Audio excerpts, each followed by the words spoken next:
Hi, അസ്സലാമലൈക്കും. എന്തൊക്കെയുണ്ട് വിശേഷം? എല്ലാവരും സുഖമായിട്ടിരിക്കുമല്ലേ? അപ്പോഴേ നമുക്കിന്ന് സോയ കൊണ്ടൊരു ബിരിയാണി റെഡിയാക്കിയാലോ? 1.5 കപ്പ് സോയ ഞാനിവിടെ തിളച്ച വെള്ളം ഒഴിച്ച് ഒരു 10 മിനിറ്റ് ഒന്ന് കുതിരാനായിട്ട് വയ്ക്കുന്നുണ്ട്. നാഴി അരിയുടെ ചോറിനാണ് ഞാനിവിടെ ബിരിയാണി റെഡിയാക്കുന്നത്. നാഴി അരിക്ക് വേണ്ടിയിട്ടാണ് ഈ 1.5 കപ്പ് സോയ എടുത്തിട്ടുള്ളത്. ഈ ഒരു രീതിയിൽ നിങ്ങൾ ബിരിയാണി റെഡിയാക്കിയാൽ നല്ല പെർഫെക്റ്റായിട്ട് കിട്ടും. ഇനി 10 മിനിറ്റിന് ശേഷം സോയ നമുക്ക് ഈ വെള്ളത്തിൽ നിന്ന് കഴുകി പിഴിഞ്ഞ് മാറ്റാം.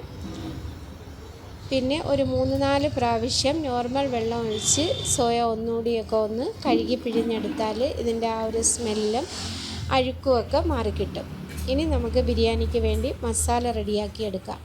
അതിനായിട്ട് ചുവട് കട്ടിയുള്ളൊരു പാത്രത്തിൽ 2 ടേബിൾ സ്പൂൺ നെയ്യ് ഒഴിച്ച് ചൂടാകുമ്പോൾ അരിഞ്ഞു വെച്ച സവാള ചേർത്ത് കൊടുക്കുക. നെയ്യിൽ തന്നെ ഈ മസാല റെഡിയാക്കി എടുക്കാൻ ശ്രദ്ധിക്കണം. അപ്പോഴാണ് മസാലയിൽ നല്ല ബിരിയാണിയുടെയൊക്കെ ഒരു ഫ്ലേവറും മണവും ഒക്കെ വരുന്നത്. അങ്ങനെ ആകുമ്പോൾ ബിരിയാണിക്ക് നല്ലൊരു ടേസ്റ്റ് കിട്ടും.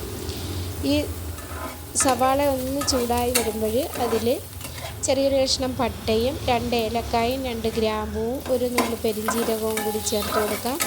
ഇനി എരിക്ക് വേണ്ടിയിട്ട് ഒരു 3 പച്ചമുളക് നീളത്തിൽ കീറിയതും ഒരു തക്കാളി ചെറുതായിട്ട് അരിഞ്ഞതും കൂടി ചേർത്ത് ഒന്നുകൂടി ഒന്ന് വഴറ്റാം.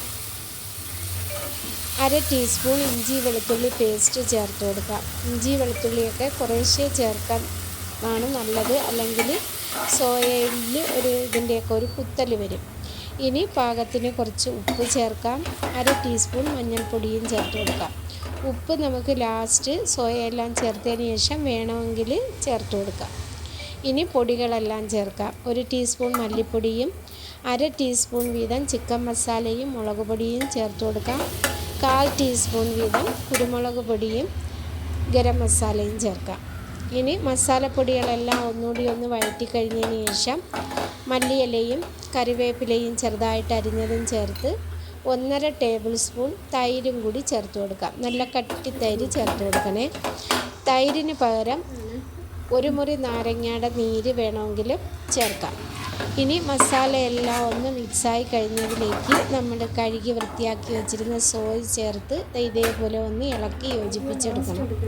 അതിനുശേഷം 1/2 കപ്പ് ചൂടുവെള്ളം ഒഴിച്ച് ഇതൊന്ന് ഇളക്കിയതിന് ശേഷം ഒരു 2 മിനിറ്റ് അടച്ച് വെച്ചിട്ട് നമുക്കിത് തുറന്നാൽ നല്ലതുപോലെ ഈ മസാലയുടെ വെള്ളം എല്ലാം വറ്റി സോയയുമായിട്ട് മസാല പിടിച്ച് നല്ല ടേസ്റ്റായിട്ട് കിട്ടും. ഇനി ഈ മസാലയിൽ നമ്മൾ വേവിച്ച് റെഡിയാക്കി വെച്ചിരുന്ന ചോറ് ചേർത്ത് കൊടുക്കാം. ചോറിൽ ഞാൻ പെരിഞ്ചീരകവും ഏലക്കായും കറിവേപ്പിലയും മല്ലിയിലയും രമ്പയിലയും ചേർത്തിട്ടുണ്ടായിരുന്നു. നമ്മൾ സാധാരണ ബിരിയാണിക്കൊക്കെ ചോറ് റെഡിയാക്കി എടുക്കത്തില്ലേ, ആ ഒരു രീതിയിലാണ് ചോറ് വേവിച്ചെടുത്തിട്ടുള്ളത്.